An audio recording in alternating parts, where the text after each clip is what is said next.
Mobile बंद, अभ्यास सुरू. खाणगावचा अभ्यासाचा भोंगा उपक्रम चर्चेत. सायंकाळी 7 वाजता गावात भोंगा वाजतो आणि मुलं लगेच मोबाईल टीव्ही बंद करून अभ्यासाला बसतात.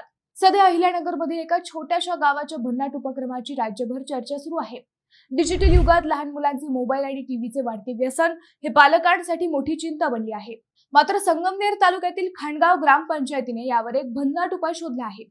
ग्रामपंचायतीने सुरू केलेल्या अभ्यासाचा भोंगा या उपक्रमामुळे संपूर्ण गावात शिस्तीचे वातावरण निर्माण झाले आहे. दररोज संध्याकाळी नेमके 7 वाजता ग्रामपंचायत कार्यालयावर बसवलेला भोंगा वाजला जातो. हा आवाज ऐकताच गावातील विद्यार्थी खेळ थांबून घरी परततात. यानंतर घरातील मोबाईल आणि टीव्ही बंद केले जातात आणि मुलं नियमित अभ्यासाला बसतात. या उपक्रमामुळे विद्यार्थ्यांमध्ये वेळेचे नियोजन, शिस्त आणि अभ्यासाची आवड वाढत असल्याचे पालक सांगत आहेत. विशेष म्हणजे मुख्यमंत्री समृद्ध पंचायत राज अभियानांतर्गत हा उपक्रम सुरू करण्यात आला असून संपूर्ण तालुक्यात असा प्रयोग करणारे खाणगाव हे पहिले गाव ठरले आहे.